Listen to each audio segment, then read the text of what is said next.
அனைவருக்கும் வணக்கம். சிம்மராசிக்காரர்களுக்கு இனிமேல் தான் மெயின் பிக்சரே என்று சொல்லக்கூடிய வகையில் சனியுடன் இணையும் சூரியன். ராசியின் அதிபதியான சூரியன் சனியுடன் இணைகிறாருங்க. அதிலும் சப்தமஸ்தானத்தில் இணைகிறார். அது மட்டுமல்லாது 6ஆம் இடத்தில் செவ்வாய் உச்சம் பெறுகிறார் என பல அதிரடியான கிரகநிலைகளில் ஏற்படக்கூடிய மாறுதல் சிந்தித்து செயலாற்ற வேண்டிய ஒரு தருணமாக பிப்ரவரி மாதம் அமைகிறது என்பதை தெளிவாக சிம்மராசிக்காரர்களுக்கு எடுத்து காட்டுகிறது.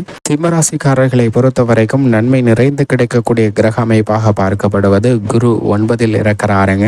6ல் உச்சம் பெறுகிறாருங்க செவ்வாய். இது மிகப்பெரிய அளவில் வரவேற்கத்தக்க ஒரு அமைப்பாக பார்க்கப்படுகிறது. நிறைந்த நன்மை கிடைக்கும். ஆனால் கவனத்துடன் இருக்க வேண்டிய அமைப்பு. கண்டச்சனியாக ஆட்சி பலம் பெற்றிருக்கக்கூடிய சனியுடன் ராசியின் அதிபதி இணைவது அவ்வளவு சிறப்பான நன்மை தரக்கூடிய அமைப்பு இல்லை என்பது யதார்த்தமான உண்மையாக பார்க்கப்படுகிறது. ராகு கேதுவும் சாதகமாக இல்லை. எனவே சிம்ம ராசிக்காரர்கள் நிச்சயமாக சிந்தித்து செயலாற்ற வேண்டிய ஒரு மாதமாக இந்த பிப்ரவரி மாதம் அமைகிறது. இனிமேல் தான் மெயின் பிக்சரே என்று சொல்லக்கூடிய வகையில் உச்சம் பெறும் செவ்வாய், சனியுடன் இணையும் சூரியன், உச்சம் பெற்ற செவ்வாயுடன் இணைந்து சஞ்சரிக்கும் சுக்கிரன், புதன் உள்ளிட்ட பல கிரகநிலைகளில் ஏற்படக்கூடிய மாறுதல் மிக பெரிய மாற்றத்திற்கு பிப்ரவரி மாதத்தில் ஏற்படுத்துகிறது. எனவே சிந்தித்து செயலாற்ற வேண்டிய ஒரு தருணமாக இந்த தருணம் பார்க்கப்படுகிறது. ஏனென்றால் பொதுவாகவே பகை கிரகமாக இருக்கக்கூடிய சூரியனும் சனியும் இணைந்து சஞ்சரிப்பது அவ்வளவு சிறப்பான நன்மை தரக்கூடிய அமைப்பாக பார்க்க முடியாது. இருந்தாலும் ஆட்சி பலம் பெற்ற சனியுடன் இணைந்து சஞ்சரிக்கக்கூடிய சூரியனால் பெரிய அளவிற்கு மாற்றத்தை தர இயலாத ஒரு தருணமாக தான் பார்க்கப்படுகிறது. ஏனென்றால் சனியின் கையானது ஓங்கி இருக்கிறது. அவர் ஆட்சி பலம் பெற்றிருக்கிறார். எனவேதான் இந்த பிப்ரவரி மாதத்தின் பிற்பகுதியில் சற்று சிந்தித்து செயலாற்ற வேண்டிய ஒரு தருணமாக அமைய போகிறது என்பதை தெளிவாக எடுத்து காட்டுகிறாருங்க. ஏனென்றால் சூரியன் பிப்ரவரி மாதத்தில் முற்பகுதியில் மகர ராசியிலும் பிற்பகுதியில் சனியுடன் இணைந்து கும்பராசியிலும் சஞ்சரிப்பதால் சற்று கவனம் அதிகமாக தேவைப்படுகிறது. ஆனால் அதே சமயம் பிப்ரவரி 4ஆம் தேதியிலிருந்து உச்சம் பெற்று சஞ்சரிக்கிறார் செவ்வாய் பூமிக்காரகனான செவ்வாய், மங்களக்காரகனாக இருக்கக்கூடிய செவ்வாய் உச்சம் பெறுவது நல்ல வரவேற்கத்தக்க ஒரு அமைப்பாக பார்க்கப்படுகிறது.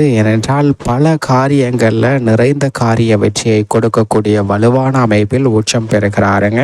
இந்த தருணத்தில் தசாபதிகள் வலுவாக இருப்பின் சொந்தமாக வீடு, நிலம், வாகனம் வாங்குவதற்கான அதிர்ஷ்ட யோகமும் மங்களகரமான பல சுப நிகழ்வுகள் நடைபெறுவதற்கான அதிர்ஷ்ட யோக வாய்ப்புகளை மங்களகாரகனாக இருக்கக்கூடிய செவ்வாய் நிச்சயமாக உறுதிப்படுத்துகிறாருங்க. சுக்கிரன் இந்த மாதத்தின் முற்பகுதியில் தனுசு ராசியிலும் பிற்பகுதியில் மகர ராசியில் செவ்வாயுடன் இணைந்து சஞ்சரிக்க போகிறாருங்க. சுக்கிரனுடைய மாறுதல் நல்ல வரவேற்கத்தக்க ஒரு அமைப்பாக பார்க்கப்படுகிறது. ஏனென்றால் சுக்கிரனுக்கு சனி நட்பு கிரகமாக பார்க்கப்படுகிறார். அதிலும் உச்சம் பெற்ற செவ்வாயுடன் இணைந்து சஞ்சரிக்கும் போது அபரிவிதமான மாற்றத்தையும் பொருளாதார ரீதியான தடுமாற்ற சூழ்நிலைகளை விலக்கி நல்லதொரு வெற்றி பாதைக்கு வித்திடக்கூடிய ஒரு வாய்ப்பை உறுதிப்படுத்துகிறாருங்க. அது மட்டுமல்லாது அறிவுக்கு அதிபதியும் வித்யாக்காரருமாக இருக்கக்கூடிய புதன் தனுசு, மகரம், கும்பம் ஆகிய ராசிகள்ல சஞ்சரிக்க போகிறாருங்க.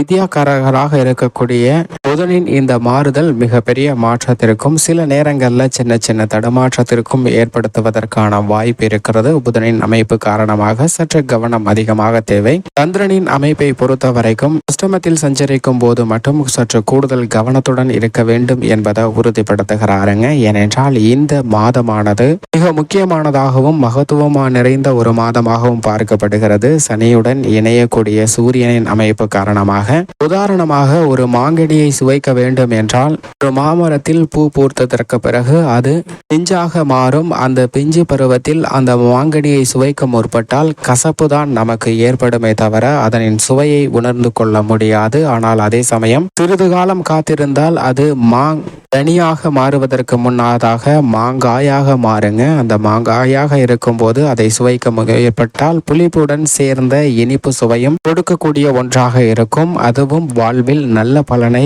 விரும்பத்தக்க நிகழ்வுகளையும் ஏற்படுத்துங்க. ஆனால் அதே சமயம் கனிந்த காலம் வரைக்கும் காத்திருக்கும் போது அதன் சுவையை நாம் அளவற்ற தடையற்ற முறையில் முழுவதும் இனிப்பாக தித்திப்பாக சுவைக்க முடியும் என்பதுதான் இந்த பிப்ரவரி மாதத்தில் ஏற்படக்கூடிய கிரக நிகழ்வாக பார்க்கப்படுகிறது. ஆனால் அதே சமயம் நாம் காலம் தவறி பொறுத்து கொண்டே இருந்தோம் என்றால் நிச்சயமாக அந்த மாங்கனி காலம் தவறியதற்கு பிறகு அழுக ஆரம்பித்துவிடும். அதிலிருந்து துர்நாற்றம் தான் நடிக்குமே தவிர அதை நம்மளால் சுவைக்க முடியாது. எனவேதான் இந்த தருணத்தில் அதன் தன்மையும் கிரகநிலைகளின் அமைப்பையும் ஏற்று சிந்தித்து செயலாற்ற வேண்டிய ஒரு மாதமாக இந்த பிப்ரவரி மாதம் அமைகிறது என்பதில் சந்தேகமே இல்லை. இப்படி 5 கிரகநிலைகளின் அமைப்பு இருக்க முக்கியமான 4 கிரகநிலைகளின் அமைப்பில் எந்த விதமான மாற்றமும் இல்லை. ஏனென்றால் குரு தனது நட்பு கிரகமான செவ்வாயின் ஆட்சி வீடான மேசராசியில் அதிவிரைவாக அனைத்து விதமான நன்மைகளையும் கொடுக்கக்கூடிய ஒரு வலுவான அமைப்பில் சஞ்சரிக்கிறாருங்க. பிப்ரவரி மாதம் முழுவதும் மேசராசியிலும் இன்னும் சில மாதங்கள்ல அவர் ரிஷபராசிக்கு மாற இருக்கிறார். எனவே கடைசி தருணமாக குரு அவரது நட்பு வீடான மேசராசியில் சஞ்சரிக்கும் போது பல நன்மைகள் நிச்சயமாக கொடுப்பாருங்க. அவருடைய சஞ்சார அமைப்பு நிறைவடையக்கூடிய இந்த தருணத்துல பல்வேறு விதமான மாற்றங்களை நிச்சயமாக சந்திப்பதற்கான வாய்ப்பை ஏற்படுத்துகிறார். குருவின் சுப பார்வையும் அபரிவிதமான வாய்ப்புகளை வாழ்க்கையில் ஏற்படுத்தி கொடுக்கக்கூடிய ஒரு தருணமாக பிப்ரவரி மாதம் அமைவதற்கான வாய்ப்பை நிச்சயமாக உறுதிப்படுத்துகிறது. அது மட்டுமல்லாது சனி ஆட்சி பலம் பெற்று சஞ்சரிக்கிறாருங்க. தனது சொந்த ராசியான கும்பராசியில் ஆட்சி பலம் பெற்றிருக்கக்கூடிய சனியின் அமைப்பு காரணமாக அனைத்து விதமான காரியங்களிலும் நன்மை நிறைந்து கிடைக்குமே தவிர பின்னடைவு எதுவும் இல்லை.